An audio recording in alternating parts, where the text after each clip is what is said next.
chest. "I love it!" I exclaimed, jumping up and down and hugging her again. "Gosh, I can't repay you for this. Thank you so much." "No problem, sis," she said, rolling her eyes. "Just get ready already." She left the room so I could slip on the dress. I took my black boot wedges and slipped it on, tying the laces. I stood up and did a 360, inspecting myself in the mirror. "Are you done?" Amanda called out. "Can I come in?" "Yes," I said, breathlessly, freaking out at my appearance. The door opened and Amanda's jaw dropped as well. "Damn girl, Harrison won't be able to keep his hands off of." "Jesse," my mom called from downstairs. "Harrison's here." I began to walk in place, feeling the butterflies in my stomach. Nervousness took the better part of me, and I couldn't find the right words to say. To make it worse, I doubted myself. Should I pretend I was sick? Should I go down? What if it's really awkward and I do something embarrassing like Amanda? "Jesse," Amanda said sternly, grabbing my shoulders. "It's time to go. Just be confident." I nodded slowly, taking shaky small steps until I was downstairs. Harrison's back was facing towards me, and my mom was on the couch across from him, her eyes meeting mine. She gasped, her eyes beginning to tear up. "Oh, darling, you're so beautiful." Harrison turned around slowly, his eyes meeting mine. My heart stopped as I saw his eyes shining with happiness as he took in my appearance. His smile was genuine as he got up from his spot on the couch as he still stared at me with admiration. His short hair was styled messily. He had worn a blue button-down, the sleeves rolled up to his elbows. Dark-rimmed straight-fit jeans hugged his butt nicely. To finish it off, he wore black Nike shoes. He kissed my forehead and said, "Hails." My eyebrows shot up in surprise as I looked at him straight in the eyes. "What?" "No lame line like, 'You're beautiful' or something?" I asked. Truthfully, I was surprised. Harrison seemed like the type of guy to flatter girls on the first date. "I have nothing to say." "You left me absolutely speechless." "That's how gorgeous you are," he said, shrugging. He went as far as to wink at me. "Gosh, who taught you how to be so sweet?" I blushed. He chuckled and kissed my blushing cheeks, making me blush some more. I was lucky my mom had stepped out of the room, wishing us a good time, not hovering like a normal parent. "After you, my queen," he mocked, saluted, waving his hand towards the door. "You better believe I'm your queen," I joked, laughing afterwards. "Oh my gosh," I said, eyes lighting up as I saw our destination. I literally jumped up and down in excitement. "You are the best boyfriend ever," I shrieked, kissing his cheek as he parked in a parking stall. He rolled his eyes. "You're such an easy person to please. It's just Wendy's. It's not just Wendy's." "You know how much I love this place," I gasped, already getting out of his car. I grabbed his arm and tugged him inside as fast as I could. I took a huge whiff of the smell of food inside, my heart full and content. I closed my eyes and felt like I was in heaven. "You know, you look like an idiot," Harrison whispered in my ear, tangling his fingers with mine. I opened my eyes and glared at him. "Give me peace, will you? You don't have to get all jealous just because I like this place more than I like you." "You don't like me because you love me," he teased, tugging me into the line. I felt the heat crawl up my neck and the blood coloring my cheeks.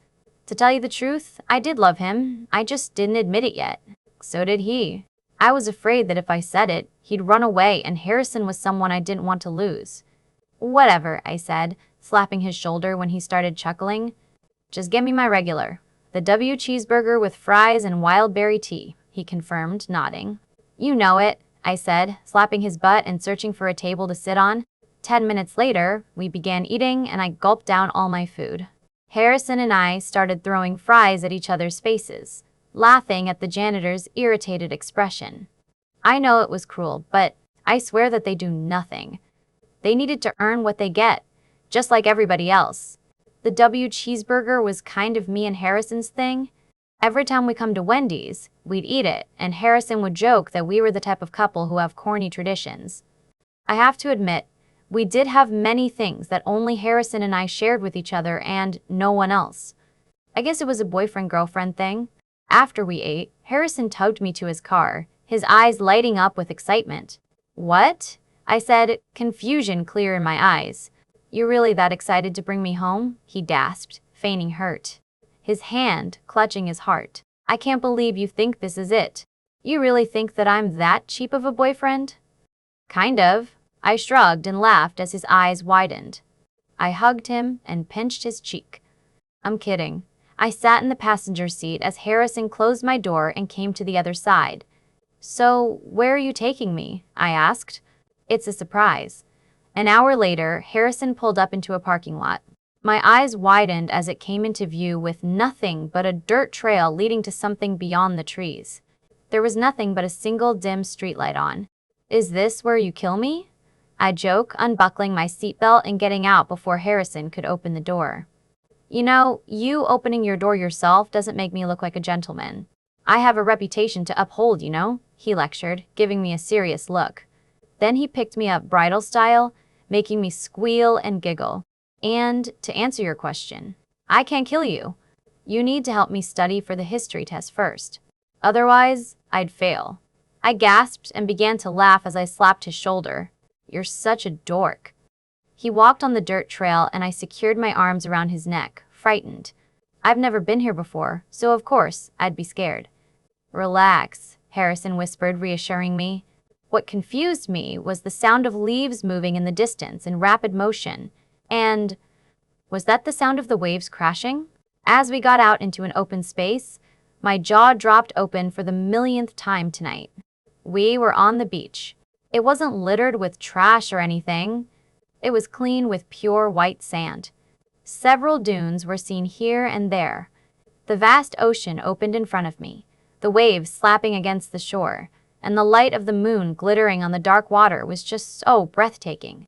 Lined across the far end of the beach were posts, light at the top so you could see at night. There was no one here, but the two of us. I don't know what it did, but I felt at peace for once in a long time. Being at the beach was a once-in-a-lifetime chance for me. I came here like only 3 times a year because it was just too far. It's the pack's own, Harrison said, reading my mind. It's a private beach just to get away from all the stress and hard work that's been put on us lately. It's beautiful, I whispered, still observing the beach in awe. Not as beautiful as you, Harrison whispered, mainly to himself. His tone was sincere, and it made my heart melt. Before I could say something, he took off his shoes with his feet. I did the same, kicking off my wedges, happy that it came off easily. He ran towards the water, still carrying me bridal style. Harrison White, you better know, I warned just before he threw me into the ice-cold water, the water closing over me. My head hit the surface. I saw Harrison bent over, laughing. The bottoms of his jeans were the only ones getting wet from standing in the water, just a couple inches away from me. Then, an idea popped into my head, a mischievous smile creeping on my lips. I faked a scream, going underwater and flapping my arms around so it looked like I was drowning. Help! I screamed. Harry? Jesse? I heard him say, shock evident in his voice. I heard the water splash, a sign that he went in, trying to save me. I stood up straight, a smirk stretching across my face. I crossed my arms across my chest as Harrison's head broke the surface and he looked at me, eyes narrowed. His hair was drenched, and so was his thin shirt, showing off his muscles. Why, you little liar? He said. I squealed and laughed as he caught me off guard, grabbing my legs from under the water and pulling me under. We stayed like that, playing like little kids at the beach, splashing, laughing, screaming, and just having fun.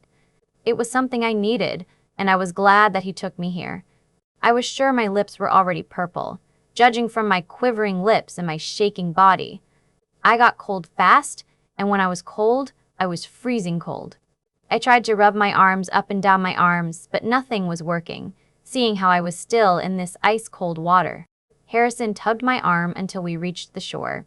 Gosh, you're such a killjoy, he groaned jokingly as I punched him and clicked my tongue. I'm kidding. He motioned me to sit on the sand. Ugh, you made me ruin Amanda's dress. How am I going to... I shut my mouth closed and gulped as Harrison took off the shirt that was plastered to his body and threw it to the ground. The water drops glistened under the moonlight on his now bare muscles. His back was faced to me, and it took all my willpower not to run my hands down his back as his muscles rippled with every movement. His eyes met mine and he smirked as he noticed me checking him out. "What were you saying?" he joked, sitting down next to me. Honestly, I did forget what I was saying. He ran his hands up and down my arms, trying to warm me up. I laid my head on my shoulder and groaned as my teeth chattered. "My lips are cold and numb." "Thank you very much," I said, still shaking. "I have a solution for that." I gave him a look, his eyebrows waggling up and down jokingly. "May I kiss you, Jessica Turner?" "Hell no." "Oh, come on, just one kiss?" he asked, giving me puppy dog eyes, his bottom lip jutting out. I didn't say anything as his face neared mine. I felt the magnetic pull as his lips touched mine softly. He began to kiss me with hunger, his teeth nipping at my lips softly. I moaned gently as he began to push me down on the sand, his hand resting at my side, holding his weight off me. When he was literally on top of me, all of his body touching mine, I began to become breathless. The heat was inevitable, making me crave more of him. He ran his hands up my arms and up my face until it tangled into my curling hair. My hands were on their own accord, roaming down his neck and down his glorious body. I softly and cautiously ran my hands down his abs and up his back, scratching softly and feeling the grains of sand on his body. He grunted and shivered. When I was already becoming dizzy from being out of breath, Harrison pulled away and rested his forehead against mine, panting. His eyes bored into mine, twinkling softly, causing my heart to melt. I gulped and brought my hand to rest on his cheek. Even after seeing this beautiful beach, the pretty stars glittering in the night sky, and the vast ocean that made me speechless, nothing compared to the person in front of me. He was the absolute core of beautiful itself. He was priceless and timeless, and I could never get tired of him. "I love you," I whispered, running my thumb across his cheek. I couldn't help the words that came out of my mouth.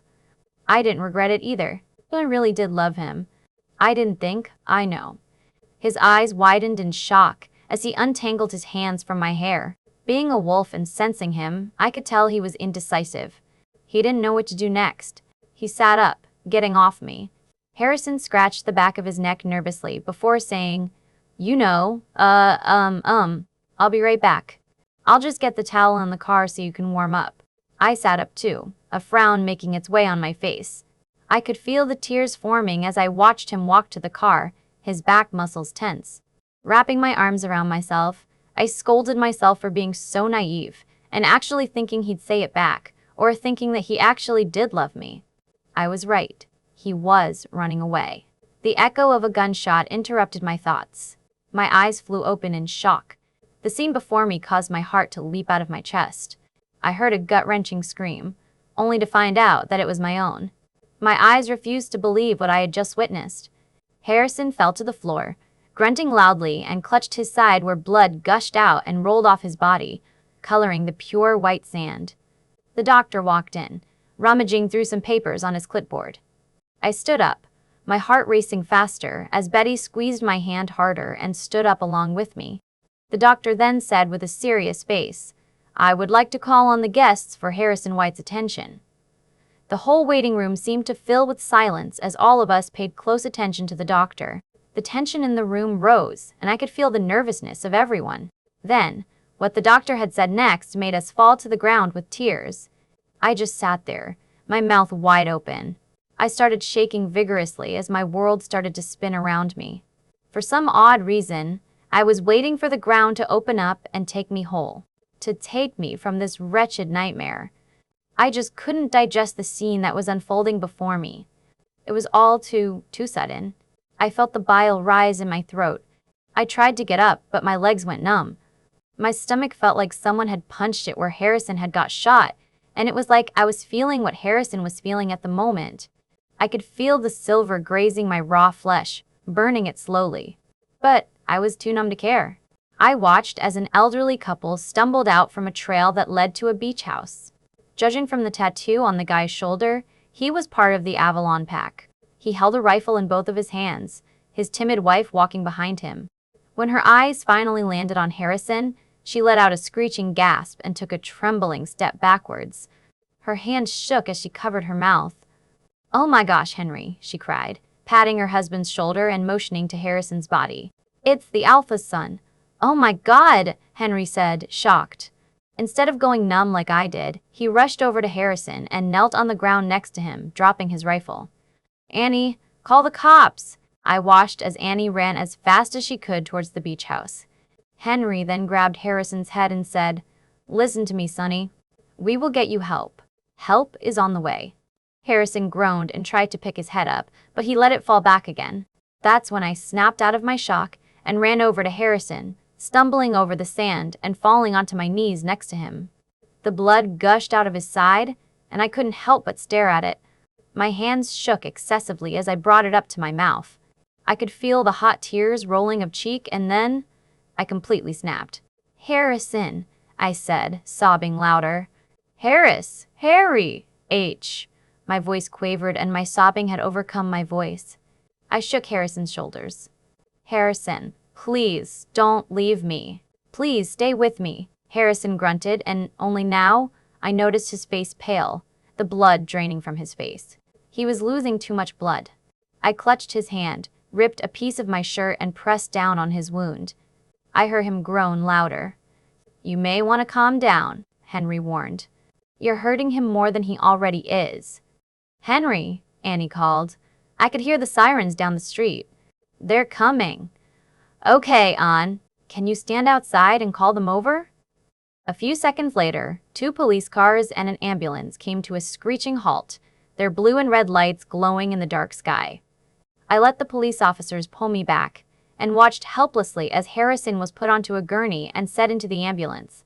One police officer grabbed the yellow infamous tape that read, Caution, and wrapped it around the spot where I could still clearly see Harrison's blood.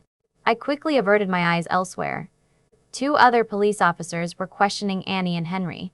One of the paramedics looked at me from the back of the ambulance and asked, Would you like to come with us? I quickly nodded, jumping into the ambulance and trying to hold it all together as Harrison lied there in pain. I felt helpless and broken. Clutching Harrison's hand, I waited for our arrival at the hospital. I was pacing around the waiting room, itching to run into the surgical room. However, when I tried to follow Harrison after they rushed him out of the ambulance and into the hospital, a couple of hospital guards stopped me and tried to calm me down. So, that's how I ended up here. I finally stopped crying, my eyes puffy and red. My hair was a complete mess from the strong wind at the beach. My clothes were still damp, and sand was on every inch of my body. However, I didn't care. All I cared about was Harrison's safe being. An attendant had offered me coffee as I sat down on the leather-clad chairs. I denied her offer kindly. Sure, the employees here were nice, but I still wasn't feeling okay. The antiseptic smell and the white walls and white tiles were actually driving me crazy. Where is he? I heard Betty scream from the front desk. I could tell she was sobbing hard and wasn't taking it well. Where the hell is my brother? I want to see him now. Look, ma'am, the secretary began to say calmly. I'm sorry, but please, just take a seat and sit tight. It'll take a couple more hours. I don't have any more time to wait, Betty cried. I flinched as I heard something fall to the ground. Betty, Perry, and Nell had said calmly. Soon, the doors were open with Nell and Perry holding a struggling Betty in their arms. Scott quickly followed, his hair messy and his eyes filled with worry. Perry and Nell had sat down and tried to calm down Betty, who was torn. Scott sat next to me and grabbed my hand. Can you tell me what happened? Scott whispered and ran a shaky hand through his hair. At least tell me something. He's my best friend, Jesse. I can't bear to not know anything. I told him the whole story, and in between all that, Betty managed to calm down and listen. So did the 2 other boys. Scott broke down and cried after my story was told, and Betty got angry again, kicking the stand of magazines down. The doors of the waiting room banged open again, and Brian walked in with Jennifer, their eyes falling on us. I began to break down again just seeing Brian. He was my best friend, and I wanted nothing to do but talk to him about all my problems. However, I knew that Betty needed to calm down. The only remedy for that was Brian. He shot me a look of apology for wrapping Betty in his arms. At first, she started hitting him, but he never let her go. She eventually gave up and slumped into him, crying into his shirt. Jennifer had cuddled with Nell the whole time, probably sensing that he was hurt and broken.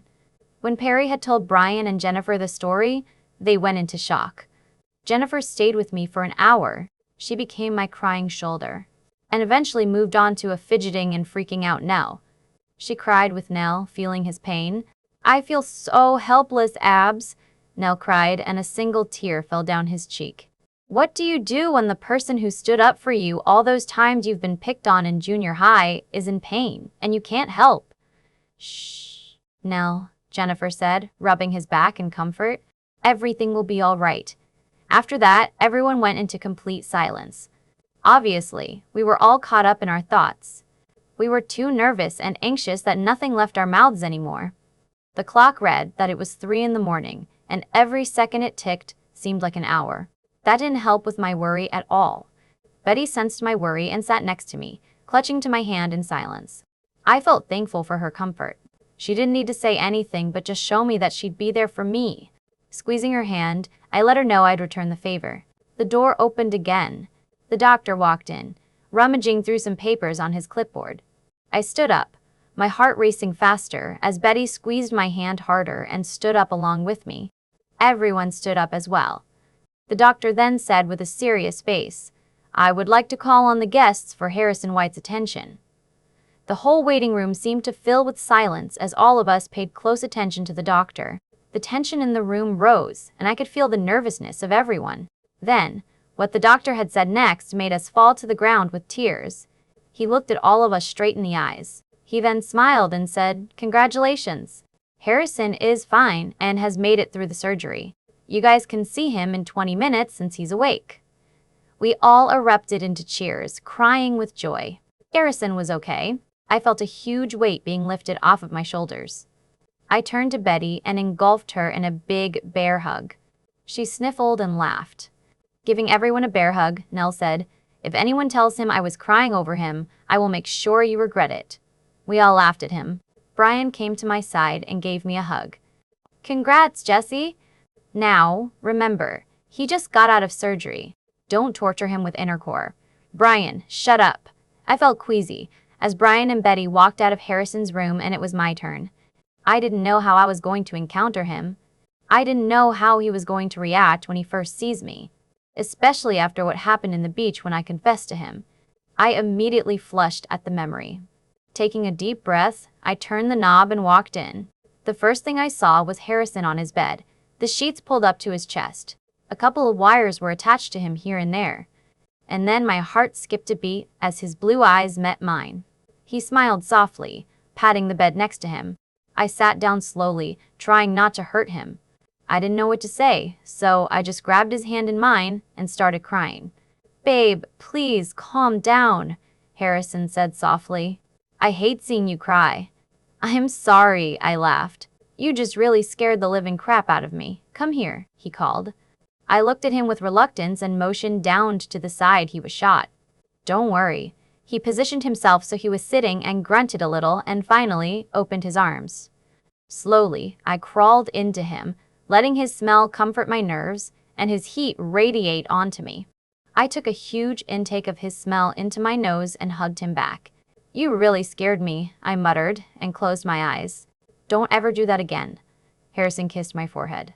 I'm so sorry I scared. I'm so sorry for everything. But don't you worry. Wolves have the ability to take this better than a regular man, and I'll heal in about a week. A thought popped into my head, and I looked at him curiously, and shock was evident in my eyes.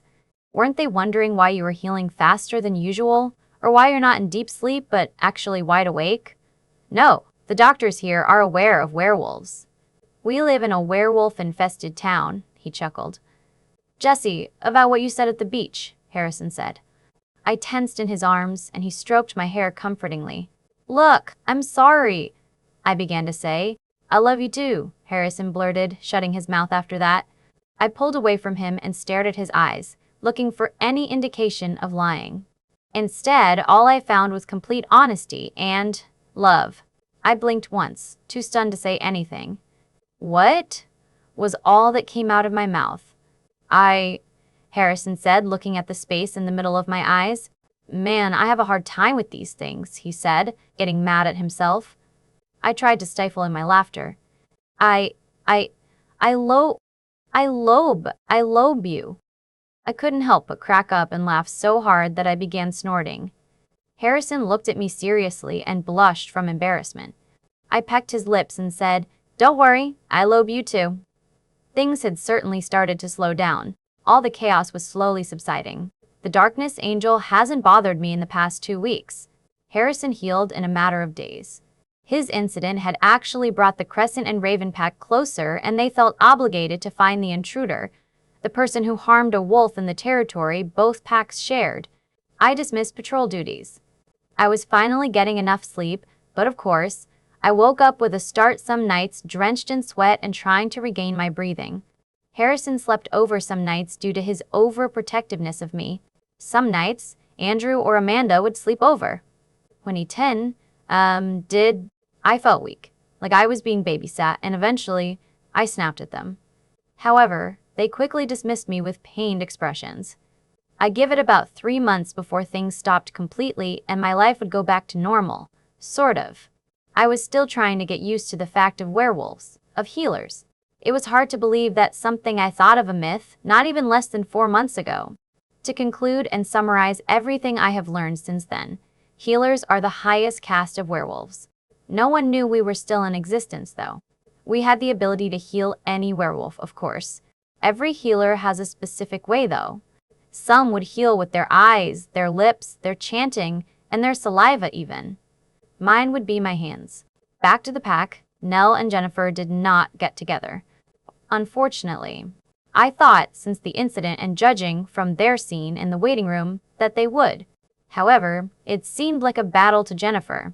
She didn't know what was the best for her. I later learned she was insecure. She was afraid to give her heart away to Nell again. They found out they were mates when Nell was only 14 and Jennifer 15. She was young. He was scared. He rejected her because of it. The other reason was James. She loved James too. However, I wasn't going to get in the middle of her problem. It was her heart and her own rightful choice, and I respected that. However, another pair had finally become a couple. Betty and Brian were probably the most cutest, but the couple that showed the most public display of affection. Harrison would cringe, flinch, and his eyes would dilate every time the two would start to make out. However, I would simply put a hand on his chest, using my ability and calming his racing and angry heart. Basically, the two finally became a couple. After Harrison's incident, it brought them closer somehow. Betty gushed about how she found out Brian was her mate since she was 16, but was too slow to actually give his heart to him. This was due to her mother's death, of course. You're probably confused on the mate thing. Well, I am too, sort of. A werewolf pair finds their mate unexpectedly, even if they knew that person for the longest time. Another curse was put on them for killing most of the healers. A twist of fate would happen at any random time, leaving a stunned girl and a speechless boy. Oh, what a cruel world we live in. Back to the present. I never liked to talk about Harrison's incident. It scarred me for life. However, I forbade it to enter my brain. Sometimes, Harrison would joke around about it. Obviously, being alpha and all, he's used to these kind of things. And today, I was going on another date with him. I told you I have hands and could open the door myself, I groaned, slapping him across the head right after I exited my house. Ouch, Harrison said, narrowing his eyes at me. He still held the door open to his car. I just wanted to be nice.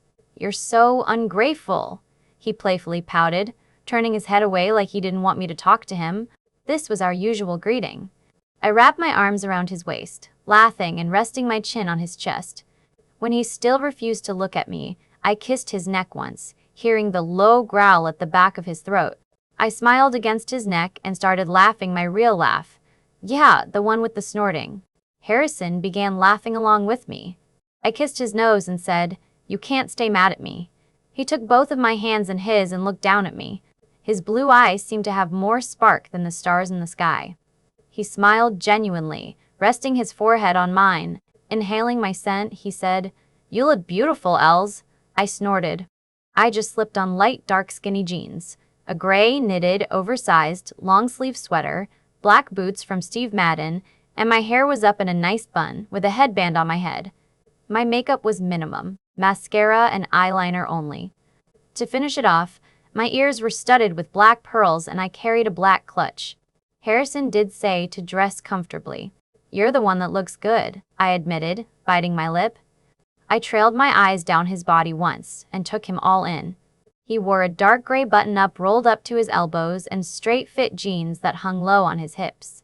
His Nikes were well kept and his hair was short, but not overly so.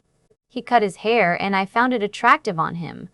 Eventually, I hopped into his car and he drove off to a cozy pancake house. I smiled.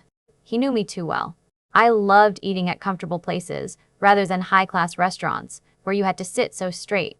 It's not that I don't like eating at classy restaurants. I just preferred less crowds, small places, and a cozy feel. Another reason was the waffles. I loved the waffles here that I could eat at any time of the day. Our next stop was what surprised me. "The pack house?" I said, looking at the 2-story building in front of us. I unbuckled my seatbelt and waited for the engine to die before getting out of the car. "Yeah," Harrison said, coming around the car and slinging an arm around my shoulder. "I just wanted some alone time with my girl." I poked out my tongue. "I'm not your girl, but you're my man." "Whatever you say, boss," he said, rolling his eyes. He took his keys and rummaged through them. When he finally found the right key, he pushed open the door. "I just wanted some peace and quiet. Take a break from all the work. Plus, I haven't spent alone time with you. I just want peace and quiet with my mate." I simply nodded. We decided on popcorn, a warm blanket, cuddling, and a movie. After debate on what movie to watch and many insults back and forth, I had won.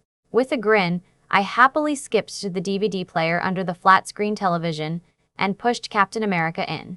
Eventually, after the part of his transformation, I got bored. I had to admit that we watched this particular movie way too much. This was all due to my obsession with Chris Evans and his nicely sculpted chest. I started to trace circles on Harrison's stomach, my head leaning against his chest. I could feel his muscles underneath the fabric of his button-down. Looking up at Harrison, I found him fast asleep. His mouth was slightly agape and his head dangled off the back of the couch. I chuckled at the scene. I pushed myself off the couch a bit and pressed a lingering kiss on Harrison's soft and full ones. I giggled as his arms tightened around my waist. Pressing another kiss to his neck, his weakness, I smiled as I heard him groan. I stifled in my laughter. Watching him sleep was actually peaceful. Harrison was truly handsome. I trailed my finger down the side of his face softly, tracing the side of his closed eyes, high cheekbones, his strong jaw, and finally, the scar on his lips. His eyes fluttered open as I lingered my fingers there. "What are you doing?" Harrison eyed me suspiciously but kissed my fingers. "Nothing," I said, looking at him straight in the eyes. "I just think you're really handsome," I said bluntly. His arms pulled me closer to him. He smirked down at me and pressed a quick kiss to my lips. "And," he said, giving me a peck. "Your peck?" "Beautiful. Peck." He rested his forehead against mine, gulping and still looking at my lips.